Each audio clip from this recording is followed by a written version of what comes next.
So Liz, 2022 was the first year of our new 5-year strategy, and a keystone of that was our new approach to impact and our new impact framework. Can you briefly remind us about how that framework works? So we defined 3 development objectives which guide all of our investments now. They are investments that are productive, sustainable, and inclusive. We also introduced a new scoring system which allows us to make an anticipated assessment of how much impact there will be, and we embedded impact further during the entire life cycle of the investment process. And can you give us maybe an example of the type of investment that we're making under this new framework? Yeah, so if you think of productive, those are investments that help raise the productivity of an economy to allow a decent standard of living for all. An example might be digital infrastructure, having access to the internet for goods and services. And you can imagine in a country like Nepal, only a quarter of the population have access to affordable broadband.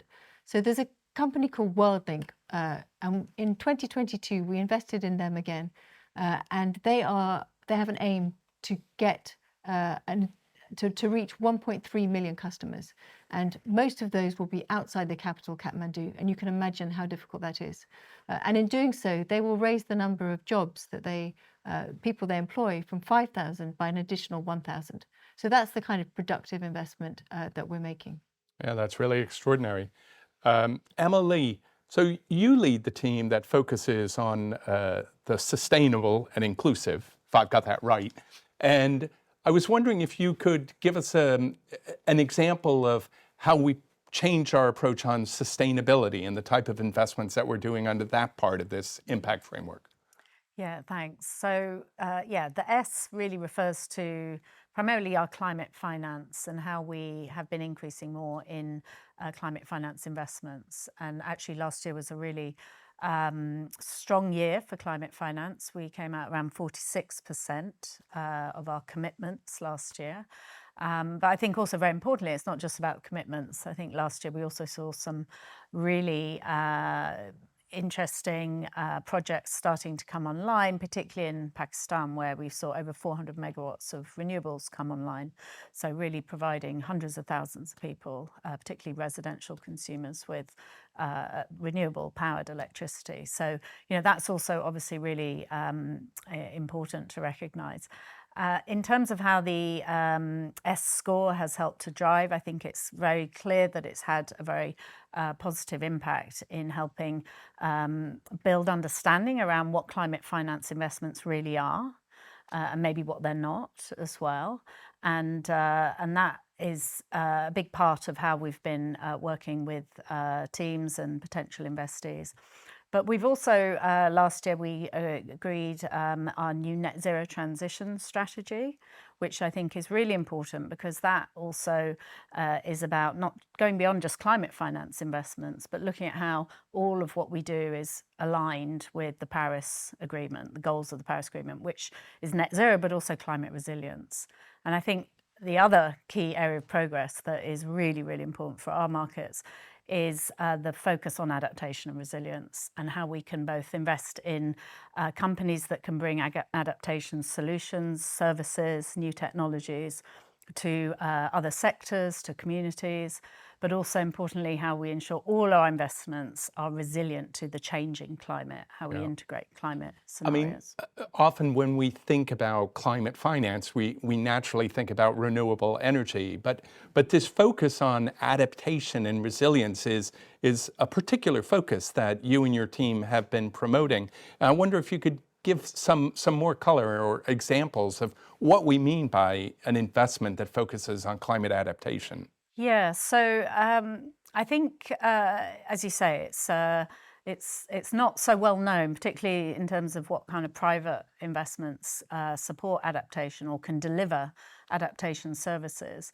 But we've been investing in a number of companies, particularly they're quite early stage. So our venture capital team in particular have been coming across some potential investment opportunities that are able to bring quite innovative solutions to farmers, for example. So the ag tech space that actually often is combined with the fintech. I mean, we hear a lot about ag tech, fintech, but not necessarily considering how they can actually deliver adaptation.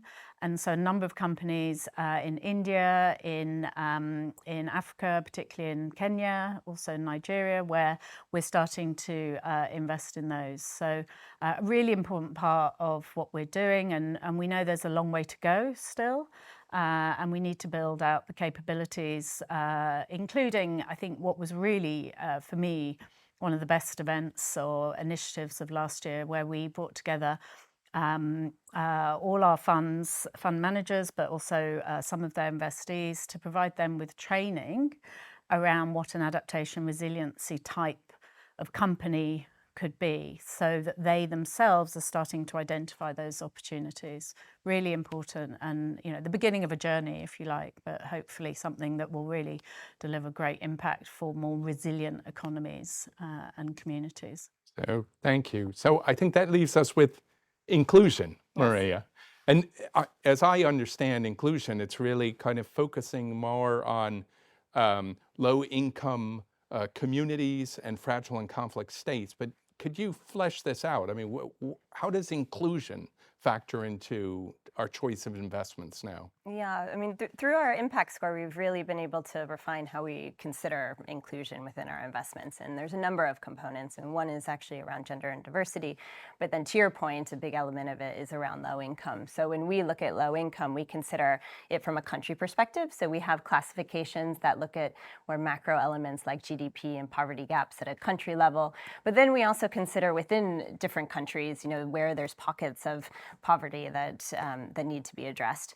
But then also we look at investments that target directly low-income populations, and that could be through jobs and livelihoods.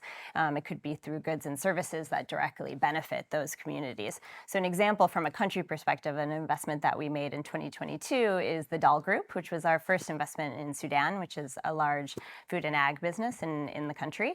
And also from a livelihoods perspective or a low-income population perspective, we invested in Akshaya Kulpa. The CEO will be speaking in a little bit, but that's a business that supports farmers in India. I understand that some of the investments get this enhanced score around inclusion, but aren't all of BII's investments intended to focus on poverty reduction? Yeah, that's right. I mean, the need is great in all of the markets that we operate in. And many of the investments that we make have a systemic impact on poverty eradication. Indirectly, though. So, if we invest in large-scale grid investments, if we do SME investing, if we do digital infrastructure, there is a systemic impact on poverty, but it's indirect. Thanks for that.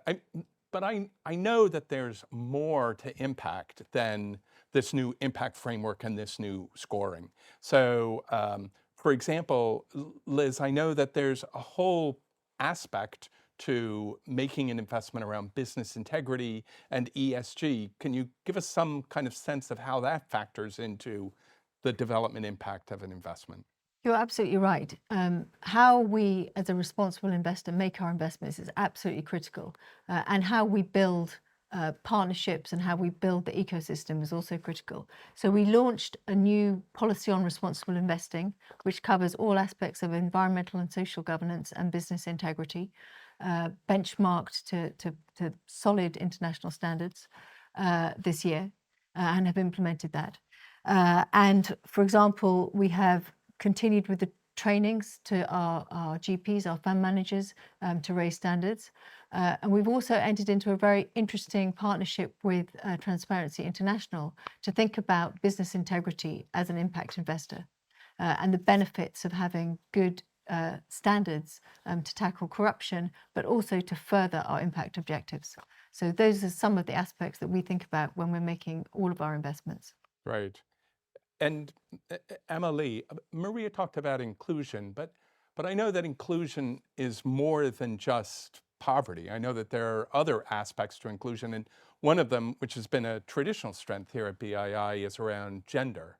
Can you give us some sense of where we've moved on that part of the strategy? Yeah, thanks. So, yeah, gender has been obviously a core part of how we've been really driving impact and helping to create better opportunities and particularly more good quality jobs for women across our markets. And we have a range of really, I would say, very innovative investments in our portfolio.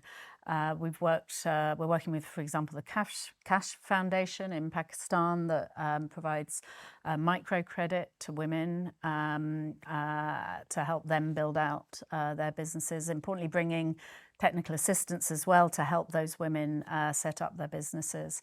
Another one in India, Better Place, which is also building out a lot of capacity for women to be able to establish their companies.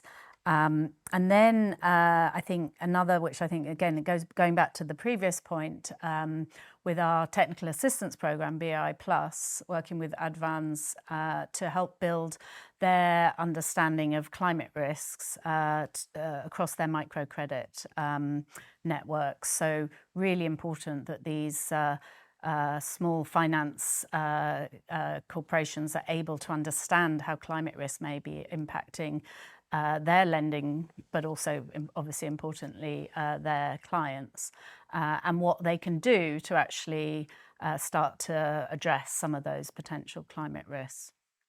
So Maria, it sounds like we've actually learned quite a bit, but it is just the first year of a 5-year strategy. So I'm going to ask you the kind of the forward-looking question, which is, what do you think we're going to be learning in the next couple of years of this strategy? Yeah. I think this year has been quite exciting because we have the first year under our belt of the impact score, right? So we have this really rich data pool that we've been using. And what I've really realized is the power of the data analytics to inform investment decision making and asset allocation and how we can just be smarter impact investors because of it. So we will continue to build on that, and we'll get richer data. I think especially as we move into a world where we're going to start to do post-investment rescoring, and we'll understand better the direction of our portfolio. So I'm looking forward to seeing how we can make more informed decisions.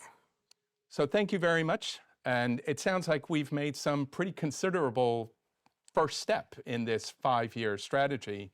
But thanks for Maria to give us that look ahead, because it sounds like next year we'll have even more lessons that we can share. And hopefully you'll be able to join this panel next year when we share those lessons as well.